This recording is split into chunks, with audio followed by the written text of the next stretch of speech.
വിശപ്പുണ്ടെന്ന് വെച്ചാൽ വിശപ്പുണ്ട്, പക്ഷെ കഴിക്കാൻ തോന്നുന്നില്ല. പിന്നെ കരച്ചിൽ വരുന്നു, ചെറിയ കാര്യങ്ങൾക്ക് തന്നെ കരച്ചിൽ വരുന്നു.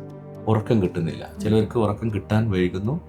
അൺവാണ്ടഡ് തോട്ട്സ് ആണ്, വേണ്ടാത്ത ചിന്തകൾ വന്നിട്ട് ഉറക്കം കിട്ടുന്നില്ല. ചിലവർക്ക് ഉറക്കം കിട്ടും, പക്ഷെ ഏർലി മോർണിംഗ് അവേക്കനിങ്. പിന്നെ എണീക്കാൻ ഉറക്കം കിട്ടി 4 മണിക്ക് എണീച്ചു, പിന്നെ ഉറങ്ങിയിട്ടില്ല, പിന്നെ കണ്ണ് തുറന്ന് കിടക്കുകയാണ്. പിന്നെ അതിൻ്റെ എഫക്റ്റ് വരുന്നത് രാവിലെ എണീച്ച് കഴിഞ്ഞ ശേഷമാണ് തലവേദനയൊക്കെ വരുന്നത്. അപ്പം അങ്ങനെ ഉണ്ടാകും. എക്സ്ട്രീം ടയർഡ്നെസ്, ഭയങ്കരമായിട്ട് ക്ഷീണം വരും. പിന്നെ ഹോപ്പ്ലെസ്നെസ്, ഹെൽപ്ലെസ്നെസ്, പിന്നെ സൂയിസൈഡൽ തോട്ട്സ്. സിവിയർ ഡിപ്രഷൻ കണ്ടീഷനിലേക്ക് വന്നു കഴിഞ്ഞാൽ സൂയിസൈഡൽ തോട്ട്സ് വരും. ഇനി ജീവിതം വേണ്ട, മടുത്തു, എനിക്ക് ഇനി ആർക്കും എന്നെ കൊണ്ട് എല്ലാവർക്കും ഒരു ഭാരമാവും, ഞാൻ എല്ലാവർക്കും ഒരു ബുദ്ധിമുട്ടാവുകയാണ്, ഇങ്ങനെയൊക്കെയുള്ള പ്രശ്നങ്ങളാണ് വരിക.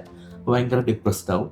ആ സമയത്താണ് നമ്മൾ ഡോക്ടറെ അടുത്ത് എത്തുന്നത്. അപ്പോൾ പിന്നെ ആ മെഡിസിൻ കറക്റ്റ് ചെയ്ത് വരണം. ഇതിനൊക്കെ ഒരു കാരണം എന്ന് വെച്ചാൽ നമ്മൾ തലച്ചോറിലുള്ള സെറട്ടോണിൻ എന്ന് പറഞ്ഞ കെമിക്കലിന് വ്യത്യാസം വരുമ്പോഴാണ് ഗാബ, എപ്പിനെഫ്രിൻ, ഡോപ്പമിൻ ഇങ്ങനെയുള്ള കെമിക്കൽ ഇംബാലൻസ് വരുമ്പോഴാണ് നമുക്ക് ഡിപ്രഷൻ, മൂഡ് ഡിസോർഡേഴ്സ് ഇതൊക്കെ വരുന്നത്.